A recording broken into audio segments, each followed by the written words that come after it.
जय हिंद फ्रेंड्स। यहाँ पे एक क्वेश्चन था जो प्रीवियस वीडियो में मैंने आपके सामने दिया था। उस क्वेश्चंस को हम यहाँ पे डील करेंगे और देखेंगे कि इसका राइट आंसर क्या है, इसकी लोकेशंस क्या है, उसकी डिटेलिंग को हम देखेंगे। तो चलिए शुरू करते हैं, देखते हैं।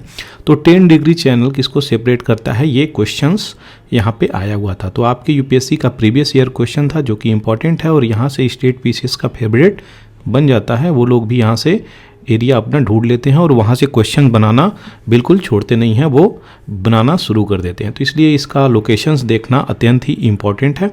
और इसका राइट आंसर है ये अंडमान और निकोबार को सेपरेट करता है। तो अंडमान को निकोबार को सेपरेट करता है क्या, ये 10 डिग्री चैनल। तो ये इसका राइट आंसर है। इसकी डिटेलिंग आपको अभी दी जाएगी।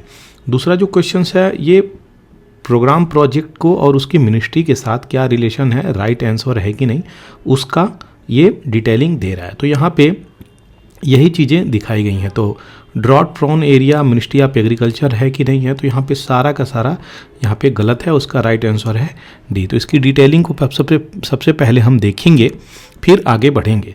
तो आप देख सकते हैं ये जो 10 डिग्री चैनल है मैप में आपको दिखाया जा रहा है, ये आपको अंडमान को और निकोबार को ये सेपरेट कर रहा है। तो 10 डिग्री चैनल आपको सेपरेट करता हुआ नज़र आएगा। और पोर्ट ब्लेयर जो है वो अंडमान में ही स्थित है। तो पोर्ट ब्लेयर जो है अंडमान का पार्ट है और निकोबार इस कार निकोबार से शुरू हो जाती है चीज़ें। तो ये छोटे छोटे जो आइलैंड हैं इसको भी एक सरसरी निगाह से आपको देखने की ज़रूरत है, ताकि ये सारी चीज़ें जो हों आपको आसानी से याद रह सकें, तभी जाके आप इस क्वेश्चंस को डील कर पाएंगे। और इसका साउदर्न जो पॉइंट है वो इंदिरा पॉइंट है। जब सुनामी आई थी तो ये पॉइंट पूरा डूब गया था। तो ये भी चीज़ें याद रखिएगा। और ये आइलैंड जो है नॉर्थ अंडमान, ये डंकन पासेज, ये इंपॉर्टेंट है। यहाँ से क्वेश्चंस कई बार बना दिए गए हैं। तो ये लिटिल अंडमान तक है और 10 डिग्री चैनल यहाँ पे सेपरेट कर रहा है। तो इसकी डिटेलिंग को भी याद रखिएगा। ये तारसा द्वीप है और ये कचाल आइलैंड है और लिटिल निकोबार यहाँ पे आ जाता है और लास्ट में आपका इंदिरा पॉइंट आ जाता है। ये इंपॉर्टेंट चीज़ें हैं, इसकी लोकेशंस आपको याद होनी चाहिए। ये देखिए आपका रहा श्रीलंका और ये रहा अपना इंडिया। तो ये सारी लोकेशंस आपको कहाँ पे हैं, ये आपको बॉब में है। तो बॉब क्या है, बे ऑफ बंगाल की खाड़ी। तो बे ऑफ बंगाल में ये चीज़ें आपको प्राप्त होंगी, ये चीज़ें देखने को मिलती हैं। इसकी लोकेशंस कहाँ है अंडमान निकोबार की, तो बे ऑफ बंगाल में है, बंगाल की खाड़ी। अब इसकी डिटेलिंग को हम दूसरे क्वेश्चन की डिटेलिंग को देखेंगे यहाँ पे। तो डॉट प्रॉन एरिया का जो प्रोग्राम था वो मिनिस्ट्री ऑफ रूरल ने चलाया था। यहाँ पे देखिए स्टेटमेंट, ये एग्रीकल्चर दिया हुआ है।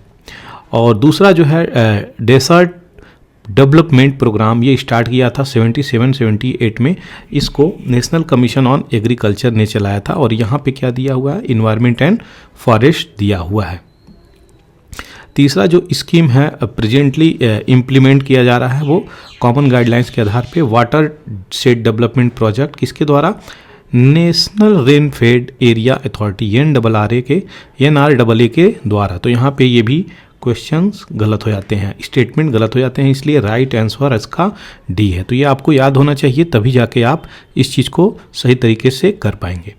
चलिए आगे बढ़ते हैं और बताते हैं कि क्या नई चीज़ें हैं जो न्यूज़ में आती है। उससे पहले आपको बता दूं, ये मेरा चैनल है, इसको आप सब्सक्राइब करेंगे तो आपको जो भी मैं अपडेट यहाँ पे देता हूँ वो अपडेट आपको आसानी से प्राप्त हो जाएगा और आप उसको एंजॉय कर सकते हैं। तो जो भी चीज़ें अगर आपको अच्छी लगती हों, यूपीएससी के एस्पिरेंट हैं आप, तो इसको सब्सक्राइब कर सकते हैं और शेयर करना फ्रेंड्स के साथ बिल्कुल नहीं भूलें।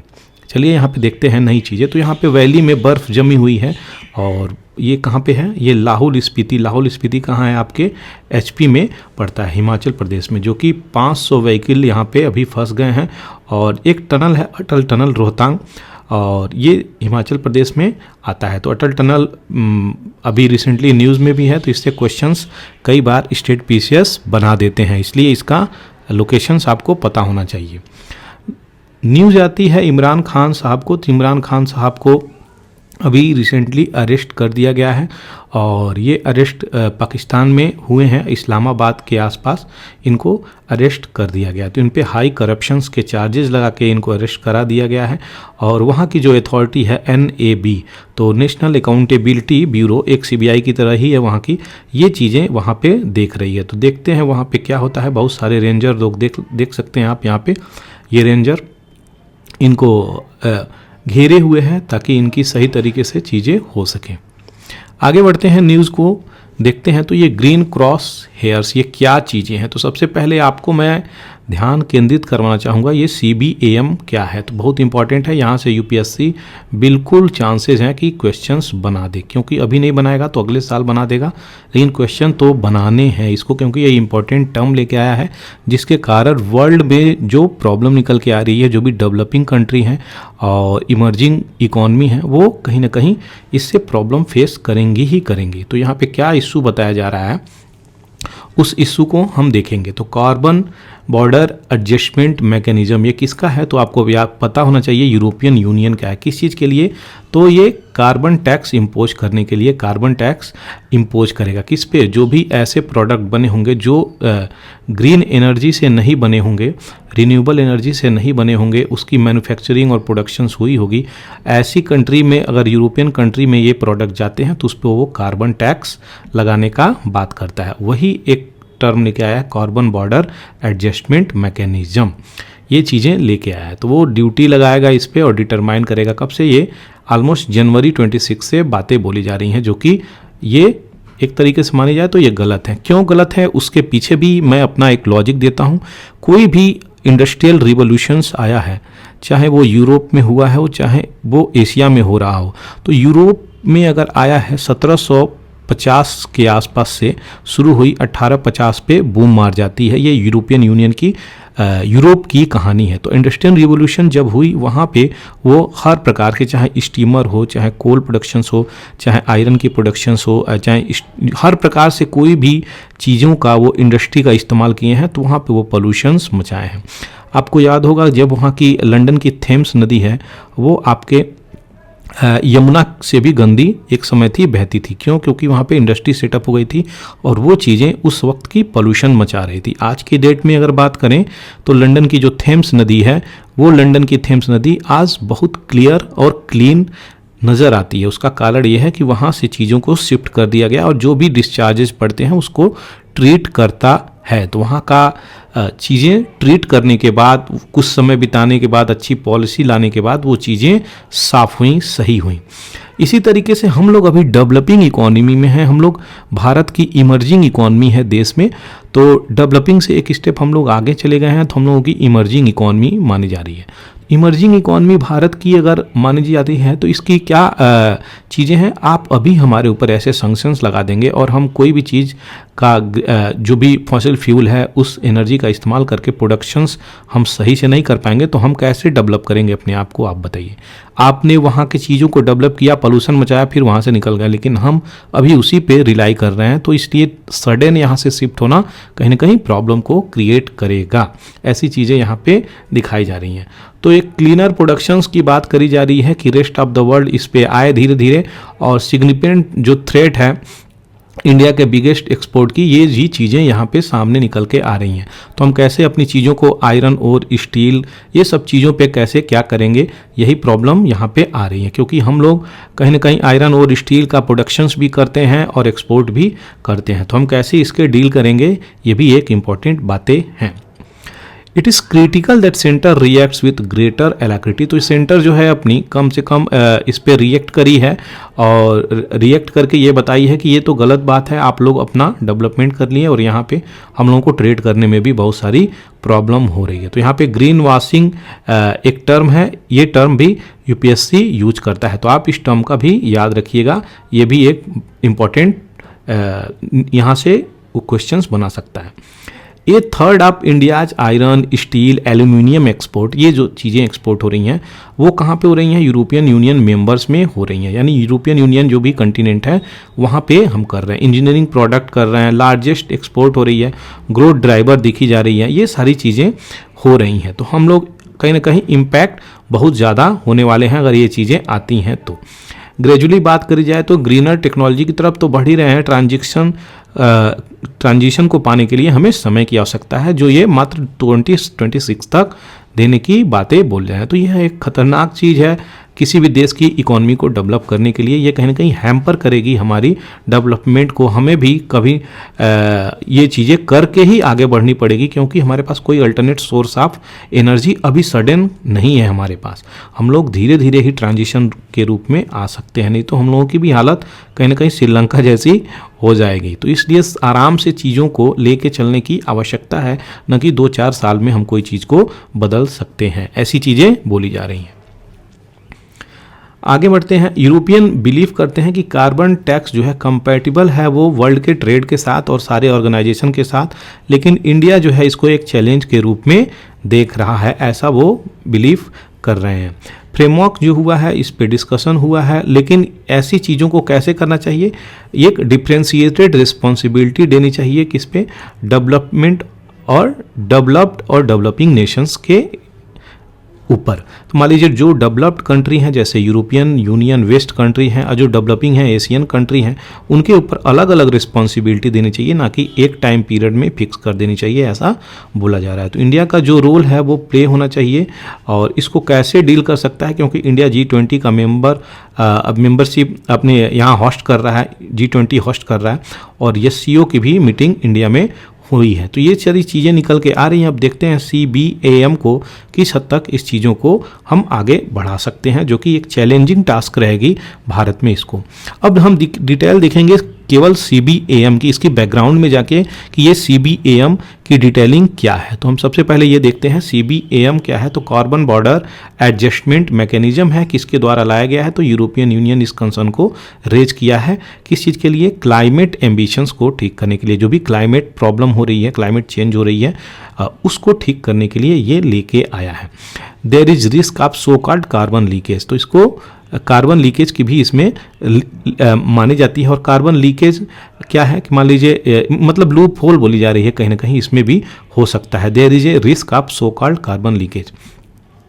तो carbon leakage occur when company based on European Union, तो इसमें लीकेज क्या हो सकती है, ये सारी प्रॉब्लम बना रही है। मान लीजिए कोई भी यूरोपियन यूनियन की कंट्री है और वो अपना मलेशिया इंडोनेशिया में प्लांट लगा दी हैं और वहाँ पे करके प्रॉफिट अपने देश में लेके चली जा रही हैं, उस चीज़ को ये कैसे डील करेंगे। तो कार्बन इंटेंसिव यहाँ पे इंपोर्ट एक्सपोर्ट जो है वो कहाँ इनका चला गया, ये ऐसी प्रॉब्लम लेके आ रही है। तो ये भी एक चैलेंजिंग टास्क है, और देखते हैं आगे इसमें कैसे इसको सोल्यूशंस निकालते हैं।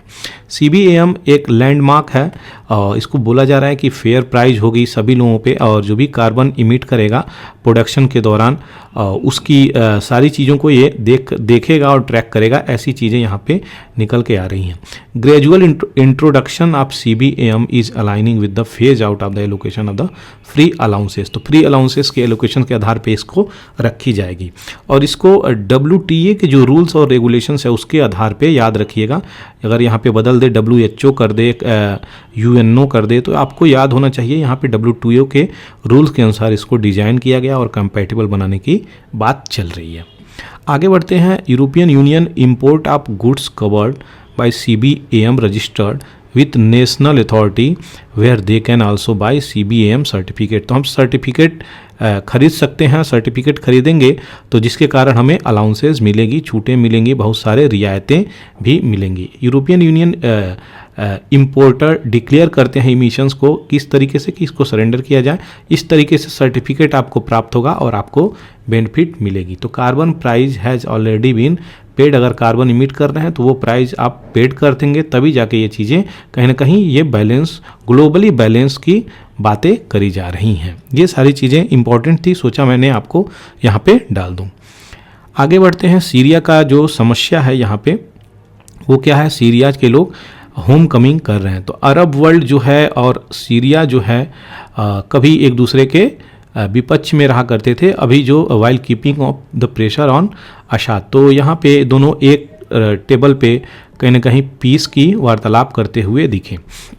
अरब लीग यहाँ पे डिसीजन क्या लिया है कि रीएडमिट किया सीरिया को एक डिकेड के आसपास। तो यहाँ पे आइसोलेट हो गए थे जो, वो अब पास आए हैं, और देखते हैं इनकी क्या क्या नई चीज़ें निकल के आती है। तो जो भी आपका सेंट्रल एशिया है और आपका ईस्टर्न यूरोप का जो रीजन है उसमें किस तरीके के चेंजेज आ सकते हैं वो हम देखेंगे।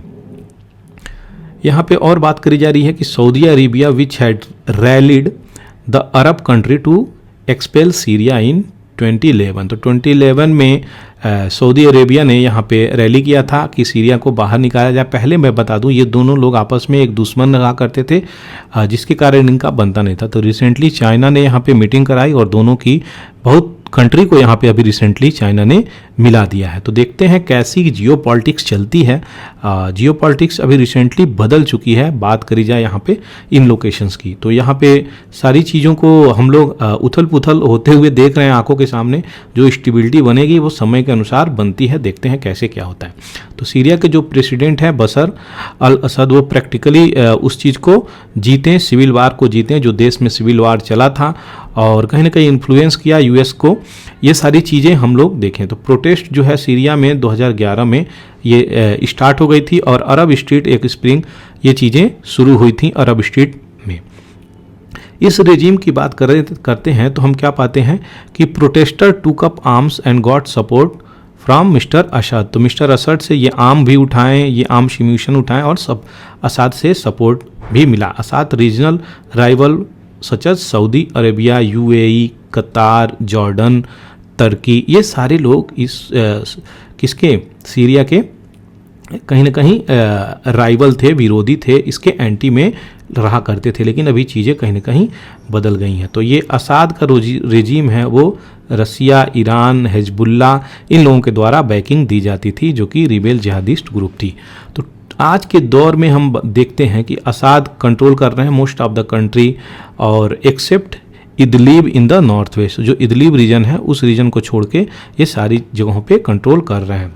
जो किसके द्वारा चलाया जाता है, तो फॉर्मर अलकायदा यूनिट ये चलाया जाता है इदलीब वाली। नॉर्थ ईस्टर्न पार्ट की बात करें तो रूल्ड बाई कुर्द। तो कुर्द का जो रीजन है ये कुर्दिश, ये इनका एक ब्रॉड मिक्स रीजन है, कहीं तुर्की का, कहीं ईरान का थोड़ा पार्ट, कहीं सीरिया का, ऐसे पार्ट ले लेके ये अपना खुर्द देश डिमांड करते हैं, और ये भी राइवल के रूप में बने हुए हैं। तो यहाँ पे बहुत बड़ा चैलेंजिंग है, देखते हैं कैसे ये सारी चीज़ें डील होती हैं। यहाँ पे बात करी जा रही है अरब लीग। तो Arab League country backed by anti regime forces in the civil war. Civil war में इसको एंटी रेजिम फोर्सेस को द्वारा ये चीज़ें करा गया। Damascus moved closer to Iran. तो दमास्कस जो है वो ईरान के तरफ, दमास्कस मतलब क्या, यहाँ पे सीरिया की कैपिटल है ये दमास्कस, याद रहना चाहिए, क्वेश्चन पूछ सकता है आपको। और ये कहीं ना कहीं ईरान की तरफ आई। अभी सऊदी अरेबिया, यूएई, जॉर्डन ये सब इस्टेब्लिश करना चाहते हैं एक बैलेंस किसके साथ, सीरिया के साथ। क्यों? क्योंकि अब सऊदी जो है इनके साथ अपना कदम बढ़ा चुका है मित्रता का, इसलिए सारे लोग भी आना चाहते हैं। तो ये एक चेंजिंग टास्क है। तो जियो पॉलिटिक्स जो मैं आपको बताया इस वेस्ट एशिया का, और राइवल जो थे सऊदी अरेबिया, ईरान, ये सारे लोग कहीं ना कहीं हेल्प करते हुए अब नज़र आते हैं। तो देखते हैं किस तरीके से ड्रग की जो स्मगलिंग होती थी इन कंट्रीज़ में, वेस्ट एशियाज में, वो कैसे रुकता है, कंट्री का इंफ्रास्ट्रक्चर कैसे चलता है। यहाँ पे मैसिव इन्वेस्टमेंट की ज़रूरत है। यहाँ पे सीरिया में कहीं ना कहीं बहुत मात्रा में बम्बार्डिंग हुई है, लोगों की जानें गई हैं, और सिविल वार के बाद यहाँ पे प्रॉब्लम बहुत बड़ा आ गया है लोगों के पास जॉब नहीं है, लोगों के पास इंफ्रास्ट्रक्चर नहीं है, हेल्थ नहीं है, सैनिटेशन नहीं है, फूड की भी प्रॉब्लम है। तो हर प्रकार से प्रॉब्लम को कैसे डील करेगा ये, इसी तरीके से जो लोग हाथ बढ़ा के आ रहे हैं। तो देखते हैं कितने हद तक इसकी मदद करते हैं, और जो सीरिया फंसा हुआ था वो अब अलाउ किया जाएगा कि अपने जगह पे पुनः आए, और देखते हैं कब किस तरीके से इसको सही राह पे लेके आते हैं। आगे जो बात आ रही है ये एक इम्पॉर्टेंट है। मीतीज एक ट्राइब थी जिसको जो ट्राइब आपके मणिपुर में मिलती है। तो यहाँ पे प्रोटेक्शन थ्रू एसटी स्टेटस, तो हम लोग देखते हैं इस ट्राइब को जो मिली है, तो जो वहाँ की एथनिक ग्रुप ट्राइब है मणिपुर की, ये क्वेश्चंस पूछ सकता है हमेशा, कहीं ना कहीं ट्राइब से ये क्वेश्चन पूछता रहता है, इसलिए आपको याद होना चाहिए। तो ये नागाज, कुकीज़, मीतीज ये कहाँ की हैं, ये मणिपुर की ट्राइब हैं, ये भी याद रहना चाहिए। नागा आपके नागालैंड की भी ट्राइब हैं, लेकिन मणिपुर में भी पाई जाती हैं, इसलिए इसको याद रहना चाहिए। ये शेड्यूल ट्राइब में इसको डालने की बातें चली हैं। सबसे पहले इसकी लिस्टिंग देखेंगे, बैकग्राउंड देखेंगे, फिर जानेंगे देश की क्या हालत है। तो आप देख सकते हैं यहाँ पे 12 शेड्यूल हैं। आपके इंडियन कॉन्स्टिट्यूशंस की बात करें तो पहला शेड्यूल से लेके 12 शेड्यूल तक मैंने यहाँ पे दिया है। तो पहले में आपकी स्टेट और यूनियन टेरिटरी की बातें बोली जाती हैं, दूसरे में आपका ये जो स्पेशल पावर, सैलरी, ये चीज़ें लोगों की डिस्कस करी हैं। तो तीसरे में जो है ओथ और एफर्मेशन की बातें होती हैं, और चौथे में एलोकेशन ऑफ द सीट, यहाँ पे राज्यसभा एमपी की है, और पाँचवें में आपका शेड्यूल्ड एरिया और शेड्यूल्ड ट्राइब एडमिनिस्ट्रेशन की बातें चलती हैं। छठवें में केवल एसटी की बातें चलती हैं, लेकिन कितने स्टेट की? आसाम, मेघालय, त्रिपुरा और मिजोरम, इन स्टेट की ट्राइबल एरिया की एडमिनिस्ट्रेशन कंट्रोल होती है लॉ के अनुसार। ये याद रखना चाहिए, क्वेश्चंस यहाँ से बन सकते हैं। तो ये इसी की बातें हो रही हैं एसटी की। अगर एसटी ट्राइब में यहाँ पे कोई चीज़ें ऐड हो जाती हैं तो उसको सारी बेनिफिट मिलना शुरू हो जाती हैं। शेड्यूल 7 में जो बातें करी गई हैं वो लिस्ट है यूनियन और स्टेट गवर्नमेंट की और कंकरेंट लिस्ट की। तो शेड्यूल 7 जो है लिस्टिंग हुई है यूनियन, सेंट्रल और कंकरेंट लिस्ट की। 8वें में ऑफिशियल लैंग्वेज है। 9वें में वैलिडेशन ऑफ सर्टेन एक्ट और रेगुलेशन है। 10वें में डिस्क्वालिफिकेशन हुई है, जो अभी आपके किसकी, आपके राहुल गांधी जी को निकाल दिया गया और भी एक एमपी को निकाल दिया गया है। तो 11वें में जो responsibility and power of panchayat आती है। 12वें में आपकी म्यूनसिपैलिटी आ जाती है। ये थी आपकी लिस्टिंग, और ये जो लिस्टिंग है, जो 7वें वाली लिस्टिंग है, ये 7वें लिस्टिंग यहाँ पे इस तरीके से आती है: यूनियन लिस्ट, स्टेट लिस्ट और कंकरेंट लिस्ट। और जो रेसिड्यूअरी पावर है ये आपके यहाँ पे मैंने मेंशन कर दिया है। तो रेसिड्यूअरी पावर किसको जाती है? सेंटर को जाती है। देखते हैं, ये सारी चीज़ें आपको यहाँ पे मैंने डाल दिया है। ये इंपॉर्टेंट चीज़ें हैं, ये आपके दिमाग में होनी चाहिए। अब हम देखेंगे कि इसकी जो बातें चल रही हैं वो लोकेशंस कहाँ पे हैं। तो आप देख सकते हैं आपका ये मणिपुर ये रहा। तो मणिपुर की लोकेशंस हम देखेंगे तो percentage of the ST population जो है 2011 सेंसस के अनुसार वो कितना है। तो आप देख सकते हैं यहाँ पे ये कहीं ना कहीं 30 to 45 के आसपास यहाँ पे हम देख रहे हैं। तो ये 2011 सेंसस के अनुसार यहाँ पे है। तो जो भी एसटी पॉपुलेशन है नॉर्थ ईस्ट में पाई जाती है, थोड़े एमपी में, छत्तीसगढ़ में और इन रीजन में भी पाई जाती है, बाकी लद्दाख वाले रीजन में है। लेकिन एससी की यही बात करें हम पॉपुलेशन परसेंटेज की, तो इतने परसेंटेज पॉपुलेशंस यहाँ पे पाई जाती है। तो सबसे ज़्यादा एससी की पॉपुलेशंस आपके पंजाब में है। याद रखिएगा, क्वेश्चंस स्टेट पीसीएस ने बनाया हुआ है, कई लोग क्वेश्चंस गलत कर दिए थे। तो उसके बाद आपका ये जो चीज़ें हैं इस बेल्ट में आ जाती हैं एससी की पॉपुलेशन। ये इंपॉर्टेंट है, सोचा मैंने आपको यहाँ पे डिटेलिंग इसकी दे दूँ ताकि कम से कम एग्जाम में क्वेश्चंस नहीं छूटें। आगे बढ़ते हैं और देखते हैं कि यूपी पुलिस जो है रिग्रेट कर रही है एंटी मोनार्की। यूपी पुलिस नहीं, यूके की पुलिस है, माफ़ कीजिएगा, वो लंदन की पुलिस, यूनाइटेड किंगडम की। तो यहाँ पे एंटी मोनार्की डिमॉन्स्ट्रेशन चल रही है। अरेस्ट हो गए हैं, जो ऐसा चीज़ें कर रहे हैं वो लंदन में, उनको अरेस्ट कर लिया गया। तो मेट्रोपॉलिटन जो पुलिस थी वो अपना रिग्रेट जाहिर करी है कि ऐसा क्यों हो रहा है। तो किंग चार्ल्स का जब कोरोनेशन हो रहा था, उनकी ताजपोशी हो रही थी, जब वहाँ पे वेस्टमिंस्टर एबे से कोरोनेशन जो चली है, वहाँ पे लोग स्ट्रीट में अपने रोड पे प्रोटेस्ट करना शुरू कर दिए। ये सारी चीज़ें निकल के आ गईं, तो जो कहीं ना कहीं उस शांति को डिसरप्ट कर रही थी। और यहाँ पे ऋषि सुनक साहब जो थे ये बोल रहे हैं कि लोगों को प्रोटेस्ट करने का राइट है, अधिकार है, करें, लेकिन एक चीज़ और रखें, वो पीसफुल तरीके से अपना प्रोटेस्ट कर सकते हैं, इसमें कोई दिक्कत नहीं है। यहाँ पे थोड़ी सी वायलेंसी भी कहीं ना कहीं देखने को मिली थी, इसलिए ऐसी बातें निकल के आई। ये न्यूज़ में था, मैंने आपको यहाँ पे इन्फॉर्म कर दिया। इजराइल की जो बातें हो रही हैं कि Israel raising obstacle to Palestinian health care, WHO बोल रहा है यहाँ पे इजराइल और पैलेस्टीनियन की एक प्रकार से पुरानी युद्ध छिड़ गई है। जो इजराइल थी आपकी, तो इजराइल पहले पैलेस्टीनियन ही पूरी हुई करती थी, लेकिन आज के डेट में इजराइल जो है पैलेस्टीनियन जो है मात्र कुछ ही रह चुके हैं, सारे के सारे इजरायली हो गए हैं। आप यहाँ पे जब से 2014 का यहाँ पे युद्ध छिड़ा, तो ये चीज़ें आप देख सकते हैं। और धीरे धीरे करके इनकी संख्या एकदम डिमिनिश हो चुकी है, ये बहुत ज़्यादा मात्रा में आ चुके हैं। 3 इस्लामिक जिहाद लीडर एमंग 13 डेड इन इजरायली स्ट्राइक एट गाजा। तो गाजा पट्टी में यहाँ पे चीज़ें हुई हैं और 3 लोगों की मृत्यु हो चुकी है। म्यांमार की मिलिट्री आर्मी जो है वो वैक्यूम बम का इस्तेमाल करी गई है। बताइए, देखिए वैक्यूम बम खतरनाक होते हैं, एक आसपास चिड़िया भी नहीं सांस ले सकती, ऐसी ये बम होती है। तो म्यांमार में वैक्यूम बम का इस्तेमाल किया गया। म्यांमार कहाँ? आपके सट बगे अरुणाचल प्रदेश के बगल में है। यहाँ पे अरमान सोल्दिन जो है एक रॉकेट से यहाँ पे मारे गए ईस्टर्न यूक्रेन में, याद रहना चाहिए।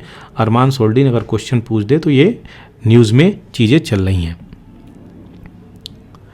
दूसरा जो है श्रीलंका जो है यहाँ पे बहुत बड़ी अचीवमेंट की बात है कहीं ना कहीं।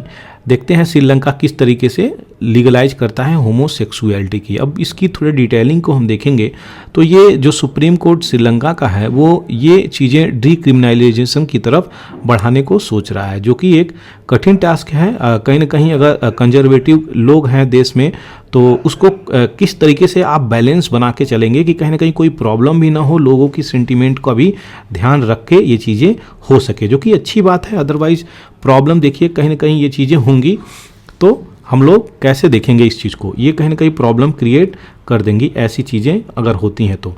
अब इस चीज़ की सुप्रीम कोर्ट कितने अच्छे तरीके से इसको इम्प्लीमेंट करवाना चाहता है वो भी एक इम्पॉर्टेंट बात होगी।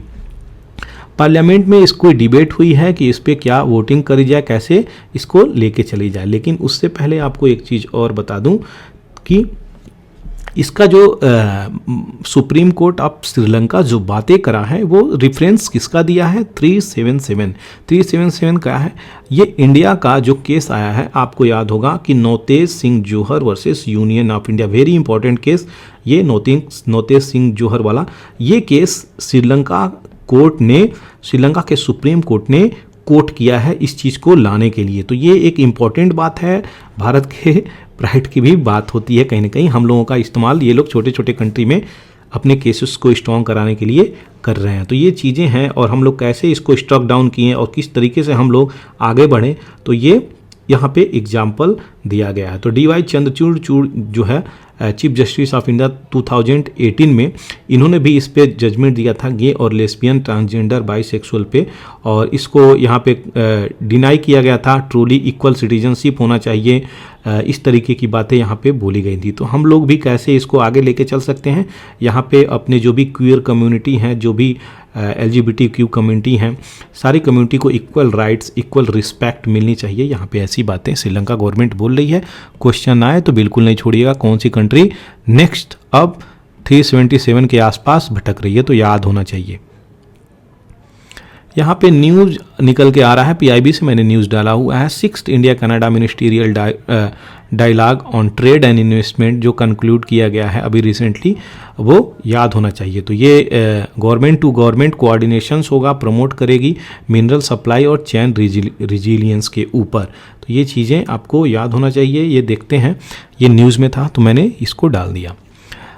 35वां edition Indo Thai coordinated patrol, जिसको कॉर्पेट बोला जाता था, वो हुआ है। और ये चीज़ें किसके किसके बीच हुई हैं, इंडियन नेवी और रॉयल थाई नेवी के ऊपर कंडक्ट करी हैं 3 से 10 मई के आसपास। तो इसमें इंडियन नेवल शिप कौन सा, केसरी गई थी, और LST जो थाई मजेस्टी शिप HTMS सबुरी। तो ये सारी चीज़ें फ्राया क्लास फ्रिगेट, ये चीज़ें हुई थी, जिसके कारण इंडियन ओशियंस को सेफ रखा जाए, सिक्योर रखा जाए, इंटरनेशनल ट्रेड को इम्पैक्ट नहीं हो, इस तरीके की बातें यहाँ पे निकली है। तो कॉर्पेट किसके किसके बीच होती है वो चीज़ें याद रखिएगा। कॉर्पेट आपके इंडिया और थाईलैंड के बीच में होती है। Trial run of blood bag delivery यहाँ पे हुई है। तो आई ड्रोन इनिशिएटिव क्या है, तो याद रखें ब्लड बैग की डिलीवरी करेगा एक ड्रोन है, वो डिलीवर करेगा किसके द्वारा, तो ICMR के द्वारा। तो ये टेक्नोलॉजी बूस्ट करेगी, लोगों की जान में, हेल्थ में मदद मिलेगी, एक अच्छी बात है। तो आई ड्रोन इनिशिएटिव क्या है, कौन रन करा रहा है, वो याद होना चाहिए।